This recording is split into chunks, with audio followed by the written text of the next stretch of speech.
Yes, guys, welcome back to Chasing Green Arrows. We are live. It's me, Gianni Battici, and regular co-host, all the way from San Diego, Mr. Dean Jones. Dean, how are you, mate?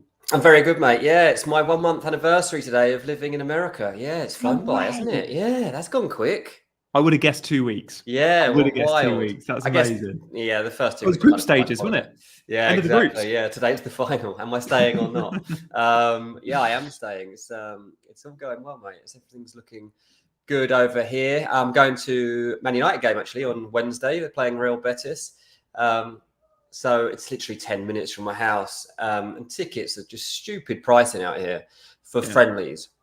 I don't know if I mentioned this last time, but yeah, you did. You weren't sure if you were going to go. I wasn't sure if I was going to go, but I was like, well, mate, the stadium looks amazing. The stadium's pretty cool. It's like obviously another year until Man United play again. My little boy wants to go and see Rashford and stuff, so I just done it. I've got them for $60 or whatever, which no one out here seems to think is bad. But I'm like, it's a friendly. Like, Rashford's going to play like an hour max, and now I was like, oh, cool, I'll go and see Rowe. He ain't even going to be playing now because he's injured. I thought, oh, it could be good for FPL and stuff, but no, it's not. Did they play in the same stadium when they played Arsenal the other day? That was SoFi. That was SoFi. That's in LA. This one's at Snapdragon, which is obviously Man United's new sponsor is Snapdragon. Oh, and they'll play there again next summer. They'll play here every year, I think, now, because part of this deal with Snapdragon. So, yeah, they were here last year. The thing is they put people off last year because they played Wrexham here and they sold it all out, I think, pretty quick. Yeah. But what people hadn't read was that Man United was sending the kids. Oh. And so everyone turned up expecting to see Man United, and it was unrecognisable. Like, you or I would have struggled to name more than two players. Yeah, everyone was put off, and now they don't believe that they're going to turn up with their real team, but they are. So it's a bit of a shame because like they actually are turning up with their proper side now. But yeah, I'm looking forward to that one. Hello, big man. How you doing, mate? Hello, Dean. Hello, Gianni. Thanks for having me. Hello, welcome to all the listeners, viewers. I'm doing well. How are you doing after the Smith Rowe signing? I have missed the first 5 minutes. I'm sure you must have reflected on it. We've not spoken about that yet. Nathan just dropped in the comments. Yeah. We knew it was coming. We said last week, didn't we? I said it'll be announced this week. Smith Rowe would come in, and it's exciting. I think on both from both sides of this game, actually, the real one and this fantasy one. I think that Smith Rowe definitely gives us all something to think about in the game, given his price point. In fact, he's guaranteed starts as a creator in that Fulham team week in, week out. I can't wait to see how we fit him in. I think we play Benfica pretty soon. I think that's Fulham's first big friendly. We just played a couple of friendlies. Like we beat QPR 4-0. We beat Watford 6-1. So I'm thinking, well, if Smith Rowe can join in the fun, maybe we'll hit double figures in our next game. So yeah, I think it's a good signing. We're still looking at McTominay as well. I mean, I think that's a great. Just a quick one. Yeah, just a quick one for FPL managers. Do you think that makes Andreas a worse or a better FPL option? Worse. Go on, Dean. I'd say there's probably less chance of him being on everything like he was looking last week. So there's probably that aspect. But I don't think it's positionally it will re-affect. Like Andreas is one of the most important players in this team. I wonder if Andreas is trying to find a move somewhere else. I wonder if that's in the back of Fulham's mind. He's been linked with a couple of clubs since the end of last season. So that wouldn't surprise me if he's trying to look for a move. But I think Andreas will probably end up staying anyway because Fulham won't want to lose him. Out of the two... Yeah. Oh. Do you think Smith Rowe sort of becomes the Fulham default pick? I think he does. 100%. Yeah, surely he's got such an eye for goal. Like Andreas is brilliant. Andreas was Andreas in the Copa America squad. Yeah, he's in Brazil. Yeah. Yes, he was. Yeah, really wicked. But in terms of goal threat, watch them both. Like Smith Rowe has a snip. Like has it's a bit like Gundogan. Like it just always pops up in the right area, and he's really good in front of goal. Like Andreas, loads to prove as well. You know, he deserves this chance, doesn't he? To be among it as a central figure. Andreas Penapil. I mean, I wouldn't honestly. I don't think it's guaranteed that Andreas is taking penalties for Fulham next season. Muniz could have them as well, right? Muniz would want pens. You got Muniz, and you got that. I think it's 3 or 4 people in this team that will still look to be involved in the penalties. So I don't think it's nailed on that Andreas is on pens. But yeah, it'll be interesting now watching Fulham in pre-season to see. Obviously, Muniz has got the number 9 shirt now, so extra responsibility for him. But I think he'll look to thrive on that. Still not 100% convinced by him, but try to back him as much as we can. Mark says ESR has to play his way back into full sharpness. I don't know, He's starting afresh, like a lot of players, because they've had the summer off, so that helps. Yeah, like we're all coming straight off a pre-season here. I mean, you're all at pretty much the same point. It's like Smith Rowe was involved at the back end of last season. I'm quite confident he'll be totally fine from game week 1. I'm still honestly half expecting Fulham to go and surprise Man United first day of the season. Love that. Backer, if you're looking at Smith Rowe as an FPL option, which I know you would have done, you would have known this move was coming. In your team at the moment, does he work? Because for me, he doesn't. Like, I've got a 4.5 midfielder bench fodder. My 8th attacker is going to be a 4.5 option. Do I want Smith Rowe to be my 7th attacker playing every game? I don't mind it at all, but for the moment, like, it just doesn't work for my setup. I think there's still probably a 40%, 50% chance he comes into my team. Like, if you look at all the 5.5 options, both in midfield and attack, whether it's Hudson-Odoi in midfield, or even the 5 million options, Rodgers, or if you're looking at forwards like Adam Armstrong and João Pedro, for me, Smith Rowe is clear. He's the best of the lot. But what's the percentage chance of him making it into your game week 1 team, do you think? If I'm at 40, 50%, where are you? I think I'd feel more comfortable with owning him as an 8th attacker as opposed to a 7th, simply because of the question marks there are over his role at the moment. I mean, we expect him to do well, but to field him week in, week out is a bit tricky. Now, the thing is, Fulham actually have a brilliant run of fixtures from game week 2. I mean, their fixtures streak Leicester. Man United away. I mean, even that is not the worst fixture actually for an attacker. You'd expect Fulham to score. That's actually not a bad point. And then, Leicester at home, Ipswich, West Ham, Newcastle at home, Forest away. Those fixtures are all right for a Fulham player. And I think they could do a job. Coming to my own team, I still think I'm likely to roll with 8 playable attackers as opposed to a 4.5 dot in midfield or in attack. It's just something which I think I will do because, again, I think what's important to sort of notice here is that those teams with just one of Haaland or Salah can likely afford that luxury. And I think I will be one of those managers who will go with one of them as opposed to both.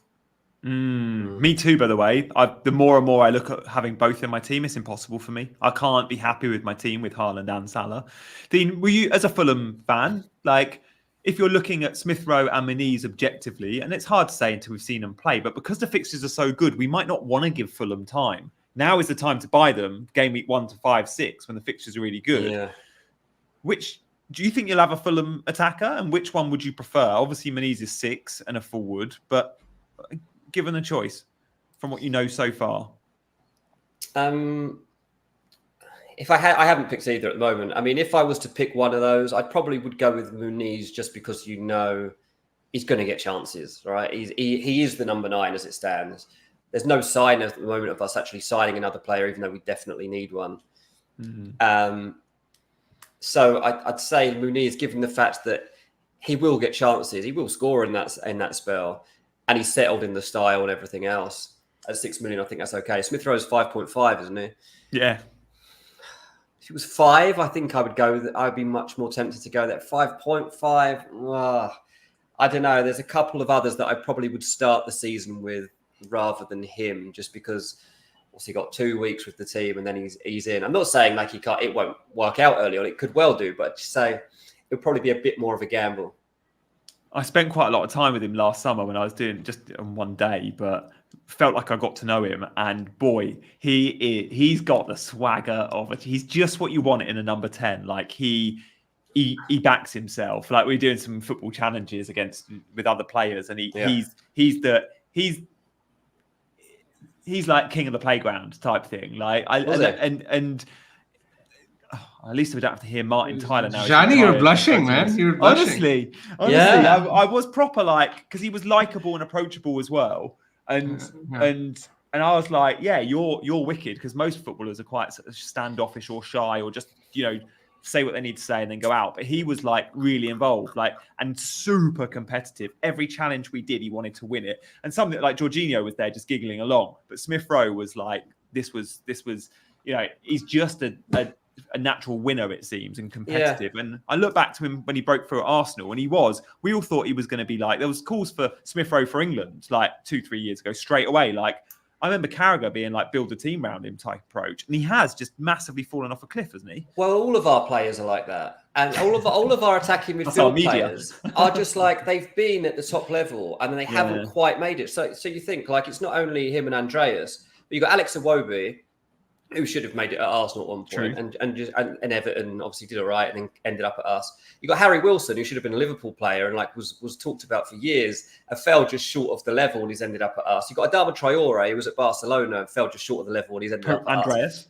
Andreas. So like we're getting a lot of this sort of player where they kind of find their level at Fulham, which is basically mid Premier League, I guess, and that's fine because they are actually the top of the level you would get at a club like Fulham, because if they're any better, they're Palhinha and they're going to be leaving pretty soon anyway.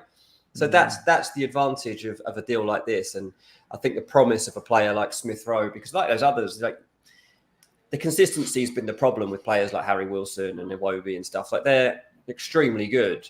You don't always know what you're going to be getting week on week. So having a rotation of them, rotating cast of nearly made it is pretty good for us, I think. So look, this is the Fulham podcast. I'm loving this, by the way. 15 minutes in, we'll talk about Fulham. Are we going to buy Emil Smith Rowe? According to you guys voting, it's 31% are looking, think yes, they'll have him game week 1. 68% no. There's a percentage short there. I don't know what happened to 1%, but yeah.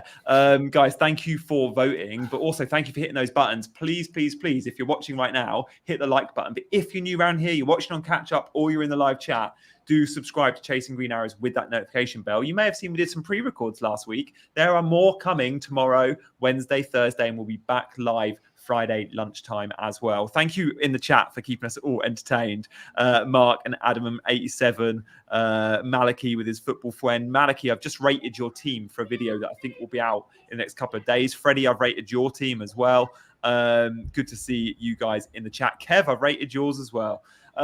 Today's show is about defenders, so we should probably divert our attention to defenders in general. Just before we do, I've got one question for you both, because maybe later in the week or next week we'll see our more recent drafts.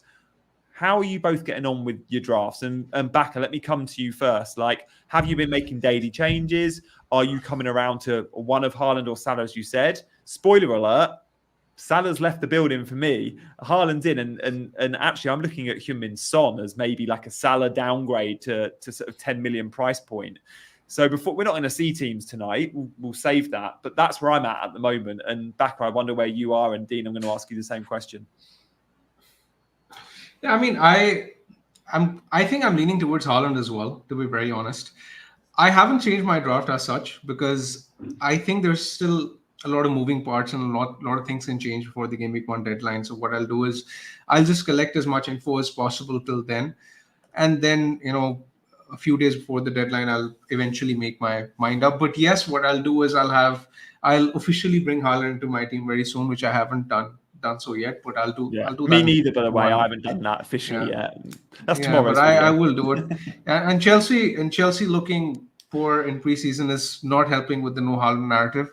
I mean, the guy could end up getting a hat-trick in game week 1, so that would sort of put us behind the curve already. I mean, me and Johnny were fairly hot on no Haaland early in preseason, but I think don't remind people, big man. Don't remind people. Yeah, they're going to ask us that. Fine. Don't worry, I'll carry the show. Don't worry, lads. Don't worry. It's fine. I mean, Dean was actually the one who had Haaland since day one. He was pretty hot on him, but we're sort of coming around the same idea now as well. Captaincy is a massive part of the game, Dean, and Haaland gives us that, which Salah at the moment for Liverpool looked a bit underwhelming so far in pre-season. But fair play, you called it. Day 1, Haaland was 1 in your team, and 2, you sort of insinuated that both Big Man and I would head towards that direction by game week 1 deadline. Well, 2 weeks out and we're already there. Well played. Yeah, I'm annoyed a bit. I mean, I wish you would stick to your guns and just let me have Haaland and have a free run at him.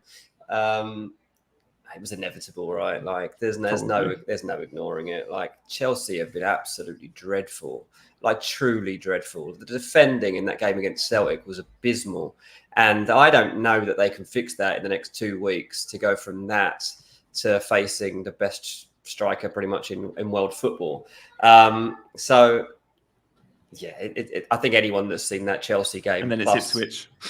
Yeah, exactly. Like he's going to bang, isn't he? Like it's hard to. He looks good as well, doesn't he? He looks fit and firing. I know he's scored in both games. He looks games. happy. He's relaxed. Like I think he's enjoying a pre-season in America where he's getting a bit of adulation, meeting Ibrahimovic and stuff like that.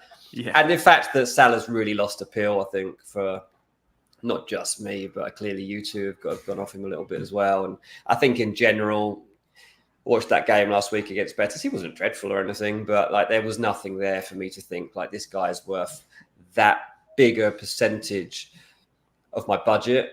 And as soon as you drop out, I mean, I'd already dropped out, hadn't I, last show, and I'd taken Salah out, and I'd refigured that midfield to go Bruno Fernandes, Odegaard, and Son. I'm still pretty hot on that, to be honest. I still quite like that three for my starting midfielders for that game week. And I think more people will start jumping on Son as we get closer to the season as well. So I'm expecting that to happen. But yeah, I mean, Haaland, was he 30? I think it's still only 35% owned as we sit here right now. And that's still because of the price point. But the closer we get, once we get to the Community Shield and he scores in that game, everyone's going to be jumping on. Yeah. Baka, how are you feeling about it? Just two things I'd like to add to this discussion. Firstly, it's the Chelsea defense. Now, a lot of us were considering Sanchez in our game week 1 squads. Now, Chelsea being linked with a goalkeeper. So Sanchez may or may not be first choice, firstly, and the defense isn't looking that great anyway. Right? That's the first point. The second point is that, yes, Spurs are looking good. So, yes, Son is a serious consideration for me as well. Yeah. At this rate, I think all three of us might end up on near identical teams. Well, Son is going to be. My team was a differential the other day. You said now you're picking the same players. Like Son is going to be proper differential, even with us putting him in our teams. Like he's under 10% owned at the moment, and I do think many will still opt for a Saka over a Son. But the Chelsea defence dilemma is an interesting one because we conceded 2 to Wrexham too. People think Wrexham are this good team because they're glamorous and they're Wrexham and Ryan Reynolds and being in the US. That's still like, League 2 team? Are they League 1? No, League 1. League 1 now, aren't they? Yeah. They got promoted. So like they were playing, they're Wrexham and Chelsea conceded twice. I know it's only pre-season, but still. They had a really strong lineup, Chelsea, in that game. They conceded a couple. Like the centre-back partnership, I think, was Fofana, Badiashile, Colwill. But then Tosin came on, mate, and he was dreadful. Tosin, I said this all along. Like people were talking about signing Tosin. I was like, honestly, be warned. Like this guy is so flaky. He's had half a good season with Fulham last season, but the other 4 years, there was really nothing to write home about. Really? We've stuck him on massive wages as well because he was a free transfer. I think he's on like 100. No, he can on his day, but you need to play him consistently and he has to really fancy it. And to be honest, he's not the sort of player I would expect to turn it on in pre-season. And he might actually, if he was faced with Haaland on game week 1, it might actually be good because he's a big game player. He has a big game mentality, and he thinks he should still be at Man City basically because obviously he started there. So maybe in a game like that he would rise. But Chelsea was shocking. They were all over the place. They're playing this new system. Nobody's adapted to it. Look, Sanchez. The one thing you are getting out of him is stops. Like he's making saves, but his play. Will he be first choice? You got Jorgensen right now, right? Like you must know more about Jorgensen than me and Baka. Like, is he coming? Do you spend with Chelsea? You never know. Ordinarily, you don't spend 25 million on a goalkeeper to be a number 2, but Chelsea, you just never know. It's a weird one because I was writing 2 months ago that Sanchez was out the door, and then I got a call from somebody who's very close to the situation and said, "Look, I've seen what you've written. It's not right. Like that, there's been talks, and Maresca is putting faith in him, and he will still be at the club." He said, "I'm not going to say he'll be number 1, but he'll be at the club, and he's definitely in the frame to be number 1."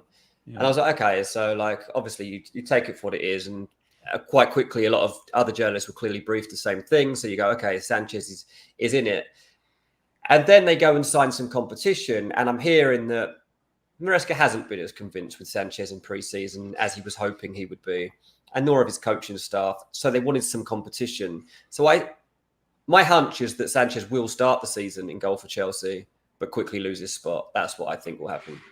So it's basically no go for FPL. Yeah, it's a no-go, no. Yeah, it feels too risky for me too. I changed my goalkeeper today when looked at Haaland in. I've also gone Nick Pope at 5 million, and then 4 million fodder. Just hopeful that Pope stays fit, because this is the guy that always gets injured. If Livramento could change that.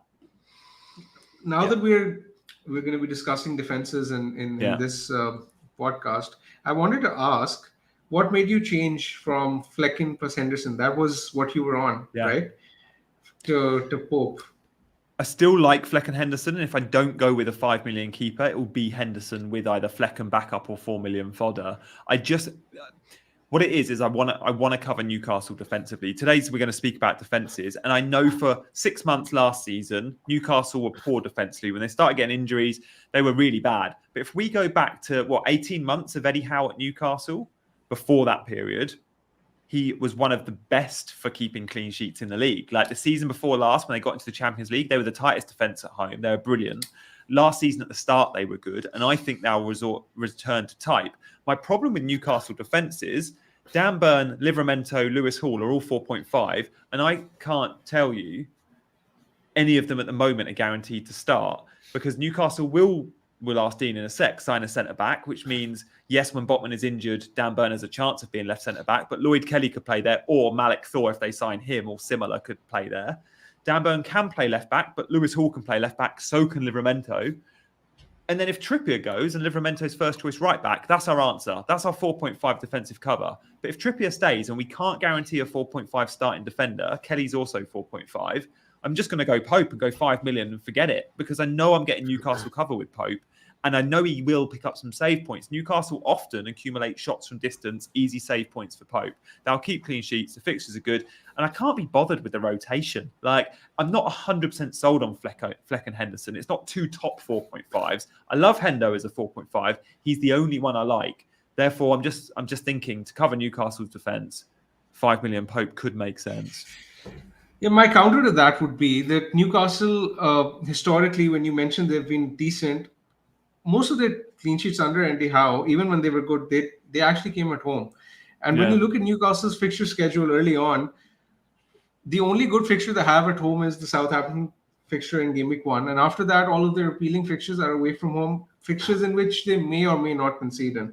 So I still think I would prefer the idea of rotating to 4.5 keepers than going for someone like a Pope, because I still don't trust Newcastle that much defensively to play them week in, week out.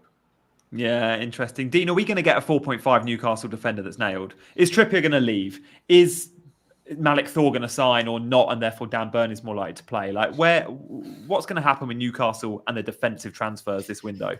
This is a bit annoying because it's another differential I thought I had. So last week, I spoke to someone at Newcastle because I was writing a feature about them, and it was around Eddie Howe and the possibility he could still go. I think there'll be an England move for him, and I don't think it'll be too far away. And I think that Eddie Howe's head's going to be turned, and I think there's some more twists and turns to come with that. But anyway, we got chatting about transfers, and he said, and obviously, like, Trippier will be going, so that'll be something. And I was like, oh, will he? And he said, well, yeah, like almost certainly. Saudi. And at that point, it hadn't really been. I think, in fact, someone wrote it the next day. But that Trippier's got some issues in his personal life. He's also very open to the prospect now of going playing abroad. There's little expectation of Kieran Trippier being at Newcastle next season. So, I mean, number one, is a £6 million there in your team right now. You absolutely do not be picking him. But secondly, I said, well, so will they go into the market for a fullback? He goes, no, they've already got a replacement. Livramento, this is literally why he was signed. He's so good. He was signed to replace Kieran Trippier, and his time is now. And I'm like, okay, so I literally picked him immediately. Like, Livramento's been in my team for the last week. Has he? And now suddenly he's going to be in everybody's team. He'll be in everyone on Twitter will have Livra if Trippier goes. He'll be one of the best £4.5 million pickups in the game, I think, because he's going to be a guaranteed in that Newcastle defence. First game against Southampton as well, so an extra little plot twist for him. Had a bit of knock in the end of last season, but he's overcome that. Yeah, I'll keep an eye on him in pre-season just to make sure, obviously, things are going well for him. But I think there's every likelihood he'll be starting at right back. Backer, and do you expect Trippier to leave before Game Week 1? Because that's basically what it comes down to, right? Because if he leaves, I don't know if he'll be gone. Everyone will have him. I don't know. He'll definitely be gone by Game Week 1. But I think that the situation will be such that he's not being picked. Okay. Like it'll be that obvious. That obvious, I think. Like, who knows if he's in the squad or not? But personal terms would have been agreed. It's been announced, but he just hasn't made the move yet. It sounds to me like there's very little chance of him playing for Newcastle again, as we are right now. Okay, and he has been and gone abroad before. We forget he went to Atletico Madrid for a season or two and came back. Like, he's not obviously. He nearly left in Jan, didn't he? You know, there was the interest then, and he was very close to going. I think people don't really realise how close that was. Like, it was genuine. Interesting. Well, that could be a 4.5 lock in many teams, and if that's the case, I'll be back to Flecken and Henderson in goal. Dean's picks are all now becoming template. Very Honestly. Well put, Gary. Seriously, there's bang on. We must commend the foresight. We must commend the foresight that Dean has shown to select his game week 1 squad. Yeah, everyone's not picking Souček yet, though. That's the one I'm waiting for. Either of you. I bet either of you. Let's have a look. Come on, let's go through some of these defenses from last season. We got some stats to show you. We'll go through individuals in a sec, but let's just kick off with some teams. Guys, loads of you are watching right now. I'm sure you're enjoying the show, but if you could just take a second to hit the like button, hit the subscribe button if you're not already, and hit that notification bell. That'd be awesome. Baka, talk us through these numbers, because these, well, I mean, quite stark when we compare Luton conceding 80 XG and Arsenal 29, 28. This is over the season, right? 2023-2024 season. Exactly. And as you can see, Arsenal, hands down, are the best defense in the league.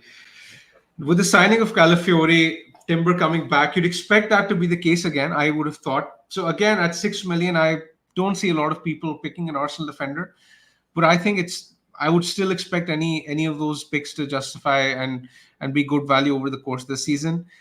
And you know what you're going to get with Man City, especially if Guardiola tends to play in that role, which we saw in the last 7 games, which saw him accumulate 6 attacking returns, was it?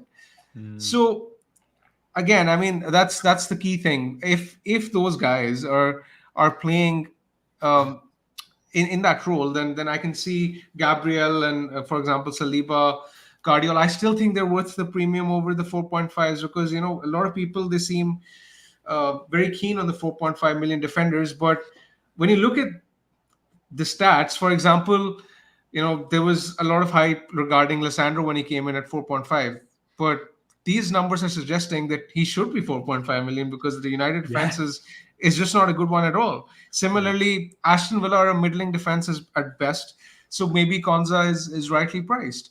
The only ones that actually stand out to me from here, look at Crystal Palace, look at Nottingham Forest. Yeah, I mean, Crystal Palace and Nottingham Forest are actually coming, and Everton as well. You know, Mikalenko, for example, can be a good enabler. These 2 or 3 defenses, if you get players from these defenses, 4.5 million enablers, and play them in the favorable fixtures, they could still end up representing good value.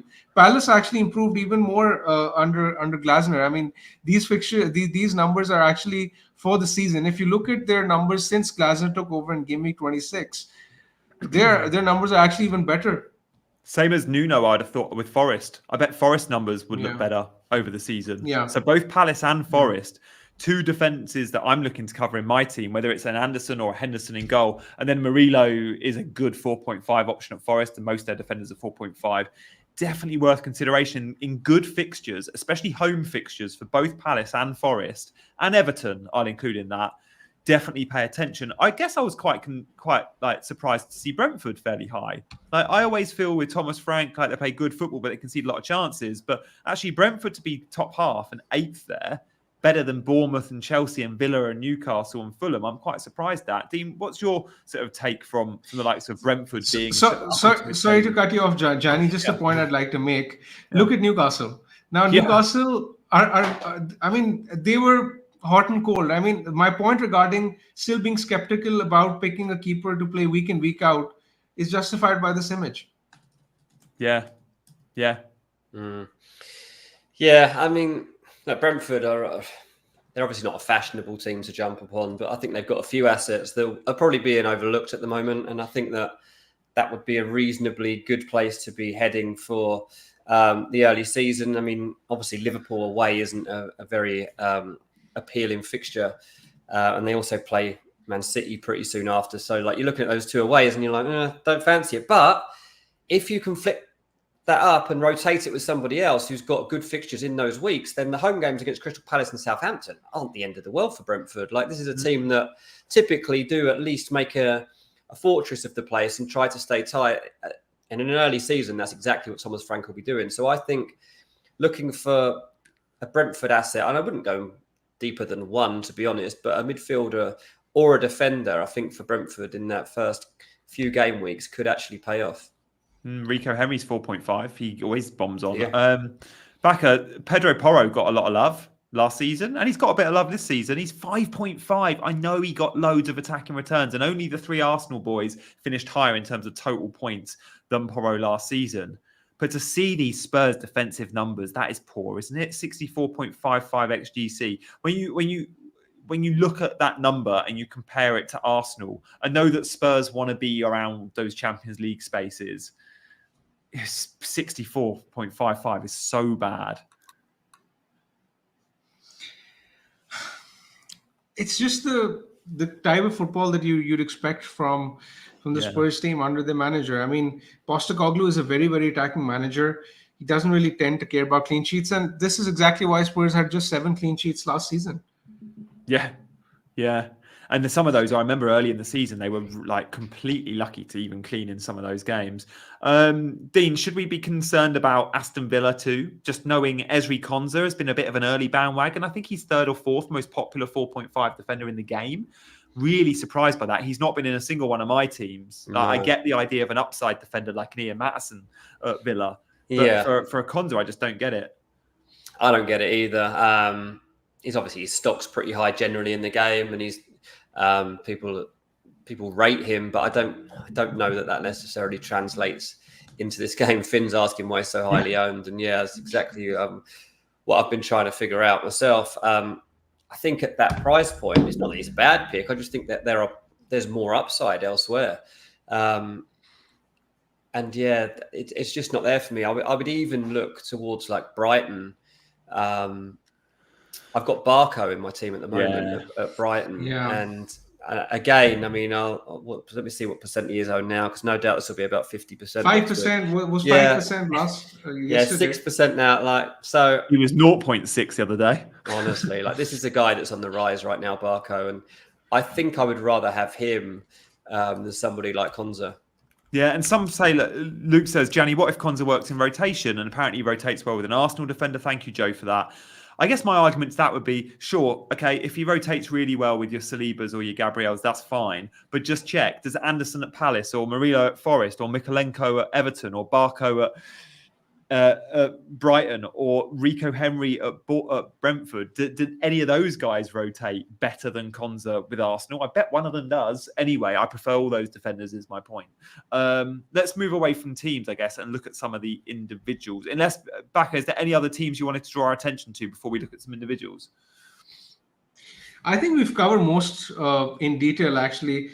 Another sort of name I'd like to actually touch upon is Wolves and Mosquera, who's getting regular minutes as the 4 million player now that Kilman has left. Now, he's someone who's actually worth keeping an eye on. I haven't really seen him mentioned that much because the hype regarding Bark on him taking corners is all over Twitter. Mm-hmm. But I think Mosquera at 4 million is not a bad enabler as well. Yeah, I mean, they've not replaced Kilman yet. Dean, are they likely to? Because if they're... And Mosquera's been really good in preseason. Down the pecking order. Yeah, but he's not going to be... You wouldn't expect him to be first choice, but will he be first choice if there's no replacement for Kilman? Well, they're going to they're bringing in a replacement. Like, they are looking at buying somebody right now. I wrote about 3 weeks ago that they were in for Nico Elvedi. So they've been in for him for a while, to be honest. I think if it wasn't last year, it was in January, they looked at signing Elvedi, but they will. I was told, like, any of the big Wolves players that were going to leave this summer will all be replaced. And just because it doesn't happened yet doesn't mean it won't be before the season starts. And actually, I would expect that a centre back does come in before the season starts, because otherwise they'll be well short of quality. So yeah, keep an eye on that one, because Mosquera maybe does start the season, because if he's had a good pre-season and he's had good relationships with those around him. But I don't think he would be the long-term answer. They like him, but I don't think there would be reliability long-term. Every time I watch Wolves, I think they look pretty good, but I'm surprised. I would never have predicted Wolves here. If you had shown me these XG numbers without the logos, I'd have probably put Wolves around 10th, 11th. So I'm surprised they conceded so many. And West Ham, I guess, is the big surprise, especially under Moyes, who was seen as defence first. But I guess West Ham under Lopetegui, we'd expect to be even more just as defensive. Yeah, they don't look that exciting so far, West Ham, do they? They're having big problems in the transfer market. They're going for players they don't stand a chance of getting. I'm not even sure half of them they even want. They're just trying to link themselves with some big targets. The one they're desperate for is Duran. Don't know why. Don't know why you want to be spending 35, 40 million pounds on Duran. But yeah, I've seen quite a few complaints about the fact that West Ham were looking for a new era after David Moyes and might have potentially bought into a more boring one. So I'm not going to comment on that right now. I haven't seen enough of West Ham in pre-season, and I like Lopetegui too much to diss him before game week 1. But it's certainly something to look out for. Careful what you wish for, West Ham fans. John Duran, by the way, is 6 million if and when he gets his move to a Premier League. It's a great pick if he gets that move because he's playing every week. Yeah, exactly. Definitely worth it. I think he'll probably be the standout 6, even potentially over Moniz, maybe because of fixtures Moniz, but let's see. Let's have a look at some individuals then. Guys, thank you for joining the chat. I see loads of new faces around here. I'm guessing all the new faces are hitting that subscribe and like button. Hopefully you are. We might show a fixture ticker later in the show, but for the time being, let's look at these. We've gone for the premiums, comparing the 5.5s upwards and then comparing the 4.5s. Well, Baka, let's stick our conversation on premiums at first. Gvardiol was a player we've not discussed, and we didn't discuss that Man City defence. When we saw that last graphic, Man City were like 35 XGC and Arsenal 28, and then it was like a big gap to Liverpool and the rest of the field. Gvardiol is a bit of an early season bandwagon. If you can only have him or an Arsenal defender, where do you go? Because they're all 6 million, Saliba or Gvardiol. I mean, it's a tough call, that. I think this is the kind of question which if you ask me before the game week 1 deadline, I'd still be at 6s and 7s answering because it's such a proper conflip. It's very difficult to answer. You're going for one of them, aren't you? You're going Trent plus one of these guys. Likely. Likely one of them. I want to, but I don't think I'll be able to have to. So I'll probably have one. I think I'll have an Arsenal defender simply because their numbers were too good to ignore.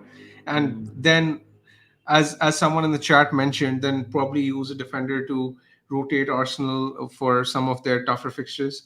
You don't necessarily have to rotate them. But for example, when they're playing Man City in Game Week 5, that's a fixture where I'd ideally want to bench an Arsenal defender. But apart from that, I'm sort of happy playing an Arsenal defender almost every week.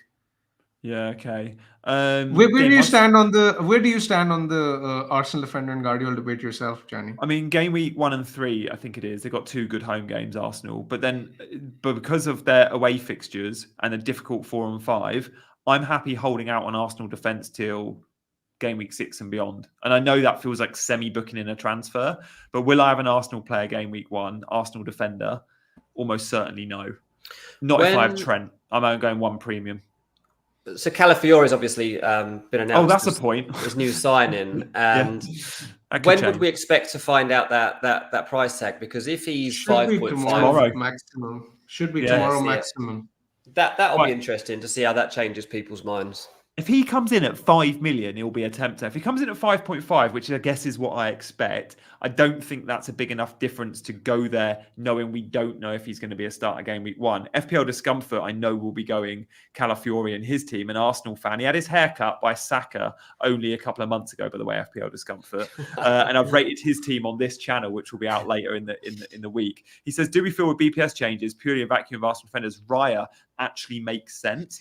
I did a video the other day on my channel of 5 players to avoid. It's not out yet. I think my number 1 was David Raya. I just don't get it for 5.5.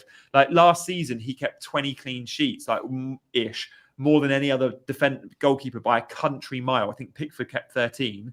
Pickford still got more points than David Raya. David Raya does not get save points. He does not get bonus points. Even with the new BPS, I don't expect it to be that much of a difference in terms of defenders not getting them. A little bit of a drop-off. But David Raya just feels like a way of going, it's the only way I can cover the Arsenal defence. Find the extra 0.5 and have a good player like Saliba. Saliba got 164 points last season. David Raya got about 130, and they played pretty much the same minutes. David Raya got 135. Find the 0.5 and get an extra 30 points. Yeah, Jani, I would respectfully disagree with that argument. I'm glad you do, because FPL Discover doesn't want me to say that.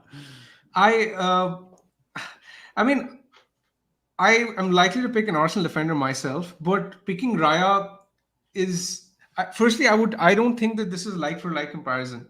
I think you should compare Raya with the other keepers. So, for example, when you're happy to pick Nick Pope yourself at 5 million, then I have no problems going for Raya for 0.5 more in a much better defense for a guy you set and forget for the course of the season. Firstly, and secondly, you don't actually have to look at fixtures with him, because you're just gonna forget him for a while. So for 5.5 million, if you're getting a route into that defense, I don't think it's a bad option. I mean, for example, I don't personally think buying even someone like an Alisson is a bad option either. I think that's fine, especially if Robertson isn't fit. And if someone is looking to triple up on Liverpool, Trent, Alisson, Salah, I mean, I don't mind it. I mean, Raya last season, Backer, got 135 points. It was a dream season for him. Arsenal kept so many clean sheets. I think he got 16 clean sheets from the 32 games he played. Huge points in terms of clean sheets, right? Leno got 133 points, 2 points fewer than Raya. Onana got 2 points fewer than Raya. There's little to split him with the likes of Leno and Onana, who are both, for me, 4.5 options. I know they're rated at 5 million this season. Why would you spend 5.5 for the same output as Onana and Leno? Because it's very difficult to pick these 4.5 or 5 million goalkeepers who you think will outperform the likes of Raya. You know what you're getting with Raya, and that is consistency.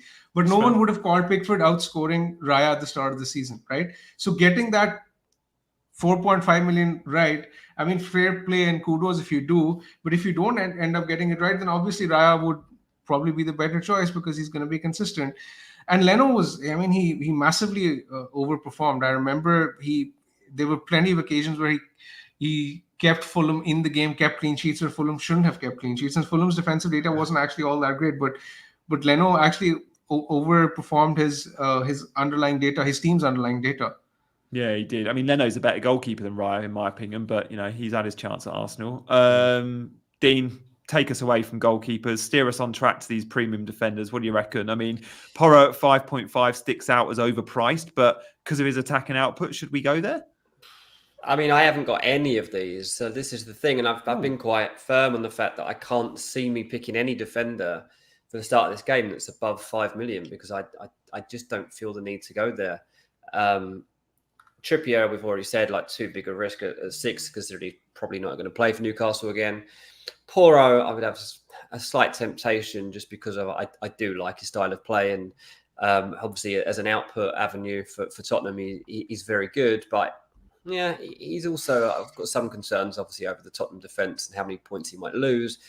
Saliba and Gabriel, it's probably the most tempted I would be is to go to Gabriel as a premium pick. That's the one that I've considered a couple of times. And at the moment, to be honest, it is Raya that is my answer to that problem. And I've got Raya as my goalkeeper at the moment. And the reason as well for that, if you probably won't remember as clearly as I do in my mind, that I had a goalkeeping nightmare last season. I could not find anyone to get me points consistently, or even points with any regularity. And then I suddenly switched to Raya with about a third of the season left, and it solved everything. I never had to think about it again. And to be honest, that's all I want in a goalkeeper. I'm not looking to have the best performing goalkeeper. I just want one that's performing. And so I'm happy for Raya to be at that level, 5.5. Like, take all doubt out of my mind. I can even stick Arsenal's other goalkeeper as my backup option, just in case he's injured one week, we don't know about it. And it's literally out of my mind. So that's why I might be considering going there. And then we've got the Man City defence, which I do feel annoyed I don't have anything from it right now. Gvardiol's obviously a good one to go for, but at 6, I just don't want to spend 6 million. I genuinely would rather have somebody like Barco in my team and be playing for the upside of him. I know he's not going to get as many points as Gvardiol across the season, but if I rotate him properly, he might do a job. So, yeah, I'm just trying to steer clear of the premium defenders so that it opens up the opportunity for me to have good attackers alongside Haaland. Fair point. And if you're going with Haaland team, something has to give, and those 2-3 premiums at the back probably aren't going to be too possible. Before we move on to budgets, let's just turn our attention to Trent and what we make of Liverpool and how Slot is likely to set up under Trent. Baka, what do you make so far of what we've seen in terms of the Liverpool shape? Looking at some of the numbers of Slot's right back in last season, what are you expecting from Trent? Like, it doesn't feel like he's going to be too high and wide. I don't know. It's hard to say, but it feels like under Slot in what we've seen so far, Salah and whoever's playing on the left will be hugging the touchline. They're going to be wide. Actually, in their latest friendly, Bradley was actually more advanced than Tsimikas. So I think the right back kind of inverted, didn't he? Yeah. So I think that could happen. But irrespective, I still think that Trent will play a massive role early in the season, especially given the fixtures. I mean, I've been very vocal about it. He's one player who's like locked in my team, and I don't see that changing, irrespective of whether I have Haaland or Salah or both or whatever. Trent is going to be in my team because those fixtures for Liverpool from game week 1 to 7, they're like too good to pass up. And historically, we've seen under Arne Slot that his fullbacks at Feyenoord were very attacking as well. I actually mentioned this in the previous show as well, that they were averaging almost 0.4 XGI per 90, which is very, very healthy for a defender. Yeah. Dean, your take on Trent or Liverpool backline in general before we move on? Yeah, I'm still not tempted to go to Trent. I still don't know what we're going to get from this Liverpool team. Obviously, we're very early in the pre-season, so I can't really read too much into the performance levels. The one thing I know about Liverpool is they can't afford a slow start, and so they have to start quickly. And it's a tough one because Slot's hopeful, but I don't know how expectant you would be of him pushing for the title this season. But if you fall too far off the pace of Pep early on, you're gone. Like there's no way back from it.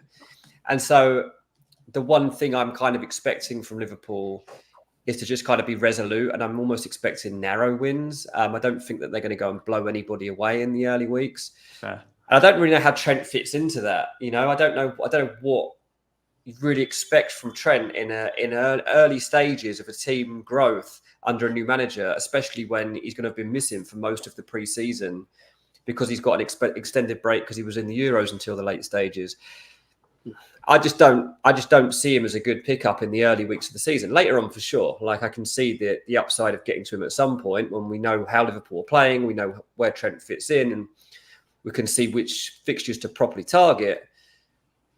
But I'm struggling to say that he's worth £7 million from game week 1. Oh, that'll be where we differ, which is great because me and Baka both like the idea of a $7 million. Oh yeah, just because he's been more expensive. So that's nice. I saw he's been working out yesterday. He posted on his social with his very new muscular body that he's clearly got. He's filling out now his Trent. It's still going to be rubbish at the back. Like, being hench doesn't make you a good defender, but he looks great on Instagram. And this is the show, of course, of man crushes, as we spoke about Smith Rowe earlier. Let's move on to our 4.5 defenders, shall we? Because there's a lot of options at 4.5, and this is part of the reason why I'm going Trent plus cheapos, because I love the idea of going Trent and Guardiola. But I just look at all the 4.5s, and especially when we look at a 4 million Barco and just go, there's so many good value options this season. Maybe one premium defender is how I can play it and get an extra good midfielder in. Yeah. If we're picking out our 2 or 3 favourites from this lineup, for me, like, I love Anderson, I love Murillo, and I love Mikolenko. Like, there are 3 that I think there's a good chance all 3 will be in my team. Van der Ven, Konza, Burn, not so much. But do you guys agree with that? Or is there any, like, if you were to name a top 3, have you got an argument for a Burn, a Konza, or a Van der Ven backer? I mean, it depends on who rotates better with the rest of your squad. So, for example, if you plan on rotating Guardiola in the first week when City play Chelsea, or if you plan on rotating Arsenal in game week 5 when they play Man City, then you can pick a defender in terms of whoever rotates better with the premium defender. That's how I would rate them. I personally think there's not much between a lot of these defenders. For example, I see you're clearly making your decision on the basis of underlying data, which is perfectly fine. I mean, you said you like Anderson, Murillo, and Mikalenko, and those are the three defenders from the three teams with the most superior data out of the 6 that we've discussed. So that's fine. And in an ideal world, I think I would prefer the players with the best fixtures and with the best data as well. But for me, fixtures are very important as well. So it depends on when I have to play them too. Yeah. Okay. Dean. Yeah, I mean, at the moment, I've got Anderson in my team. I've got Mikalenko in my team. So from that list, those would be my 1 and 2. And then my additional cheap ones are Livramento at 4.5 and Barco at 4. At the moment, the only one I've got above 4.5 is Udogie at 5. And that's really just a placeholder rather than it necessarily being him that I end up going with at 5. But yeah, as I say, I think that there are loads of options there. And I think that the rotations, 2 of them, whether you go with 4 or a 3 week by week, seems to work out pretty well with this group that I've picked. And I think I could get by for the first 4 or 5 weeks of the season while I figure out like a proper approach to how the trends are going within the league. Barco's going to be a risk. He's young. We saw him make mistakes last season, but that's all part and parcel. Like there is this upside too. And I watched watched extended highlights of one of Brighton's games the other day. Like some of the football they're already playing is like really easy on the eye, and he's going to enjoy that. So yes, he might still make some errors, but I think there's such big upside to Barco for a 4 million player in your squad. I mean, I think he should end up as being one of the highest selected players in the game at this point. I mean, when you consider from years gone by, some of the players that you've had at 4 million, at teams that were really unfancied or newly promoted, well, he's playing in a team that are going to be the top 8. So, and he's going to be a regular, like especially in the early stages. Estupiñán's not available. Like this guy seems to me like a go-to. So yeah, not included in this list, but Barco and Livramento for me are standouts. Yeah, fair point. I mean, Barco for me, it's just a case of the less engaged, more casual managers hearing or seeing something, will they or not? It might take them a couple of weeks to get to Barco, and that's our advantage of being engaged and to everyone watching and listening. But yeah, I mean, does having a 4 million Barco backer be so good? And as Dean rightly mentions, the 4 million options are usually centre-backs from newly promoted teams. Best case scenario, usually they're 4.5, but sometimes they're 4. And we've got a couple in the, Wout Fass, or we've got the couple of options at Southampton. Well, here we've got a left back who takes corners for an attacking mid-table team. Does that mean he can be our 4th defender? Does that mean we have another 4.0 in our squad for the first time in probably a long time for many? Do we have a 5th defender who's a 4.0 Wout Fass?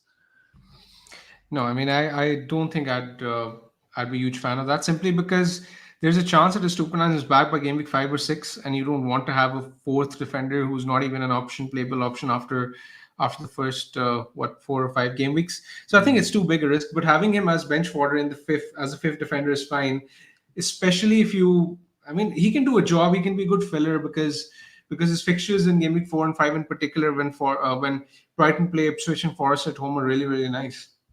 Yeah, okay, fair point. I have, spoiler alert, gone for 2 4.0 defenders because Barco's that good. And I fancy Estupiñán to get back in the 11, but he can play left centre-back. He can play left back. Let's see. If Barco plays really well in the first 4 or 5 games, he'll keep his spot, I think. And if he doesn't, I'm probably selling him anyway if he doesn't play well in those games or Brighton don't look good. So I'm happy to risk it with Estupiñán. It's been really cloudy how long he's out for. The original target, I think, was September, October. But let's see. That could take a long while. So yeah, let's see.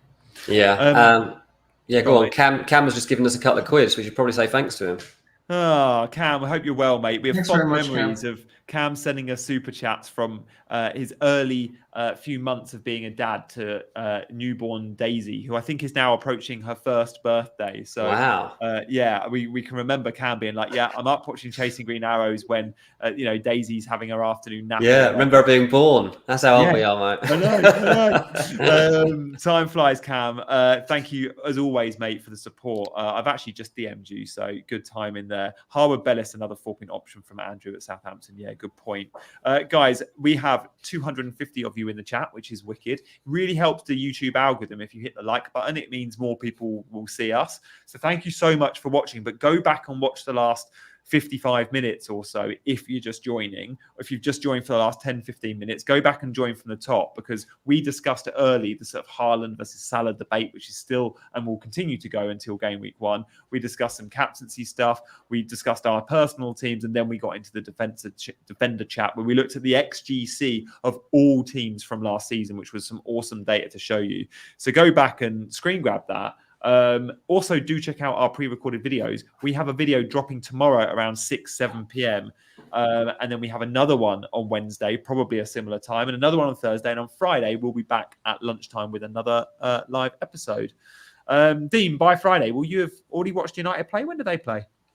Yeah, so it's Wednesday night here, so I guess early Thursday morning your time. So yeah, definitely would have seen United. Yep, absolutely. Of that.